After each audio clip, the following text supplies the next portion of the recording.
నమస్తే సార్. నమస్తే సార్. నమస్తే సార్, ఆల్రెడీ 8 రౌండ్లు ముగిసాయి. 21,000 ఓట్ల ఆధిక్యంతో నవీన్ యాదవ్ గారు ముందున్నారు. ఎలా అనిపిస్తుంది? నేను ఆ రోజు చెప్పిన 20,000 పైన దాటుతామని. 20,000 దాటినాము.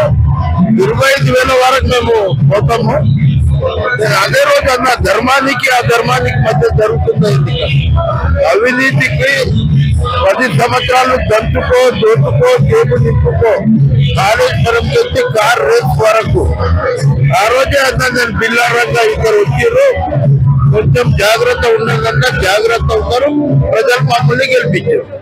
ఎన్టీఆర్ మాట్లాడుతూ నవీన్ యాదవ్ కి టికెట్ ఇవ్వడం దానిపైన, నవీన్ యాదవ్ ఎన్నికల ప్రచారం విషయంలో కానీ, రేవంత్ రెడ్డి వచ్చి ప్రచారం చేయడం పైన కూడా వీళ్ళు ఓడిపోతారు, ఓడిపోయే భయంతోనే ఇలా ఉన్నారని మాట్లాడే సందర్భాలు దానికి అదే రోజు చెప్పినా మేము గెలుస్తున్నాం. ఎంత మంది బయటికి వచ్చి తీసుకొచ్చినా జూబ్లీ నియోజకవర్గం మేము గెలుస్తామని గెలిచినాం. మాగంటి సునీత రీసెంట్ గా మాట్లాడుతూ ఓట్ల రిగ్గింగ్ జరిగింది, దొంగ ఓట్లు పడినాయి, దొంగ ఓట్లు పడినందుకే కాంగ్రెస్ ఇంత ధీమాగా ఉంటుందని మాట్లాడింది. దానికి ఏమంటారు? దొంగ ఓట్లు ఎక్కడన్నా ఉన్నాయా? డ్రోన్స్ కెమెరా ఉన్నది, పోలీస్ వ్యవస్థ ఉంది, ఒక ఓటు రిగ్గింగ్ కాలేదు. వాళ్ళు ఓడిపోతారనే ఉద్దేశంతో మాటలు మాట్లాడుతున్నారు.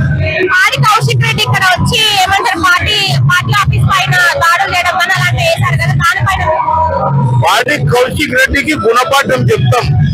ఆ రోజు మా చేతిలో దిక్కలే, మామూలు రౌడీ రౌడీ అని ఏదైతే ప్రచారం చేసిరో, నేను శ్రీశైలం అందరం కూర్చొని ఇవాళ మనం ఏం చేయవద్దు, మనం గొడవకు పోవద్దు, గెలుపు మన వైపు ఉంది, ధర్మం మన వైపు ఉంది, అందు గురించే ఆయన ఇచ్చేసినాం. తప్పకుండా ఆయన మీద లీగల్ యాక్షన్. 2 రౌండ్లు ఉన్నాయి కదా, 2 రౌండ్లు ముగిసే వరకు నవీన్ యాదవ్ గారు ఎంత మెజారిటీతో ఉంటారు? 25,000 దాటుతాడు.